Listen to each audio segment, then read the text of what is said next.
Praise the lord. ఈరోజు వాక్య భాగం యెషయా గ్రంథం 41వ అధ్యాయం 1వ వచనం. ద్వీపములారా నా ఎదుట మౌనముగా నుండుడి, జనములారా నూతన బలము పొందుడి. వారు నా సన్నిధికి వచ్చి మాట్లాడవలెను, వ్యాజ్యము తీర్చుకొనుటకు మనము కూడుకొందము రండి. ఈరోజు ఈ వాక్య భాగం ద్వారా దేవుడు మనతో మాట్లాడుతూ ఉన్నారు. ఈ యెషయా గ్రంథం 41వ అధ్యాయం 1వ వచనం మనం చూస్తే గనక, ద్వీపములారా నా ఎదుట మౌనంగా ఉండండి, జనములారా నూతన బలము పొందుడి.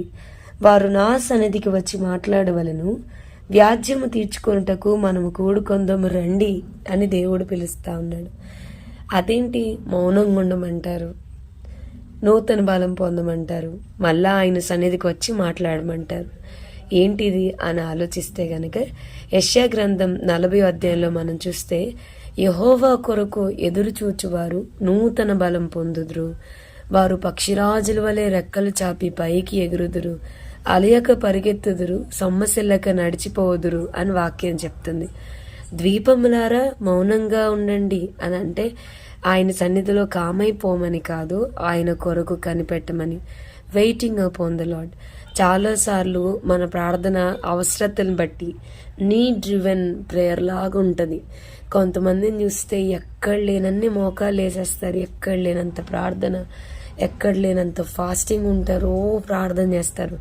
వన్స్ వాళ్ళ అవసరం తీరాక ఇంక అడ్రస్ కూడా కనబడరు. మనం అట్లా కాదు. మనకి అవసరత ఉన్నా లేకపోయినా ఆయన మన తండ్రి, ఆయన మన నాన్న. వాక్యం చెప్తా ఉంది, ఆయన మాట్లాడే దేవుడు. చాలా స్పెసిఫిక్గా మనతో చాలా స్పష్టంగా మాట్లాడడానికి ఇష్టపడే దేవుడు. ఆయన సన్నిధిలో మనం మౌనంగా ఉన్నప్పుడు దేవుడు మనతో మాట్లాడడం మొదలు పెడతారు. ఆయన స్వరాన్ని మనం చాలా స్పష్టంగా వినగలుగుతాం.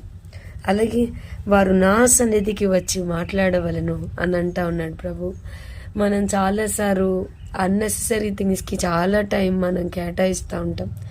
ఆయన సన్నిధిలో మాట్లాడడం ఎట్లను, ఆయన సన్నిధిలో మౌనంగా ఉండడం, ఆయన కొరకు కనిపెట్టడం ఎట్లను మనం నేర్చుకుంటే, ఆయన చాలా వాగ్దానాలు ఇచ్చారు. నేను మీకు జనములను అప్పగిస్తాను, రాజులు మీకు లోబడతారు, నేను మీకు తోడుగా ఉంటాను, నేను మిమ్మల్ని బలపరుస్తాను, మీకు సహాయం చేస్తాను, నీతి అను నా దక్షిణ హస్తంతో మిమ్మల్ని ఆదుకుంటాను, మీ మీద కోప్పడిన వారందరూ సిగ్గుపడి విస్మయం పొందుతారు, మీతో వాదించి వారు మాయమై నశించిపోతారు, నీతో ఎవరన్నా కలిగిస్తే నువ్వు వెతుకుతావు కానీ వాళ్ళు నీకు కనబడరు అని చెప్పని, నీతో యుద్ధం చేయి వారు మాయమైపోతారు, వారు అభావులవుతారు, నేను నీ కుడి చేతిని పట్టుకుని ఉన్నాను, నేను కక్కులు పెట్టబడి పదును గల క్రొత్తదైన నురిపిడి రానుగా నేను నిన్ను వాడుకుంటానని దేవుడు చాలా వాగ్దానాలు యెషయా గ్రంథం 41లో ఇస్తా ఉన్నాడు. మనం నేర్చుకోవాల్సింది, మనం చేయాల్సింది ఏంటంటే ఆయన ఎదుట మౌనంగా ఉండడం ఎట్లను.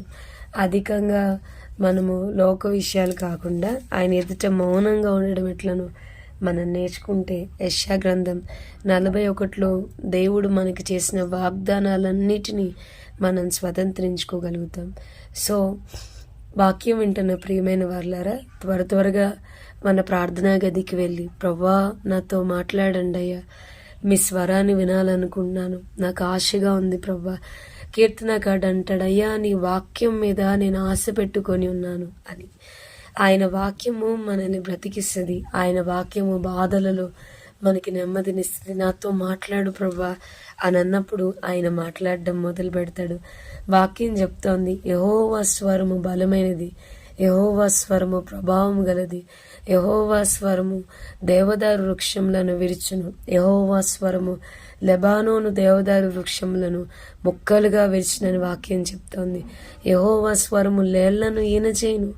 ఆయన మాట్లాడితే చాలు మన పరిస్థితులన్నీ మారితే, ఆయన మాట్లాడితే చాలు మనం నూతనమైన బలం పొందుకుంటాం, ఆయన మాట్లాడితే చాలు మన థింగ్స్ అన్నీ కూడా మారితే, ఆయన వాక్కును పంపి వారిని బాగు చేసినని వాక్యం చెప్తుంది.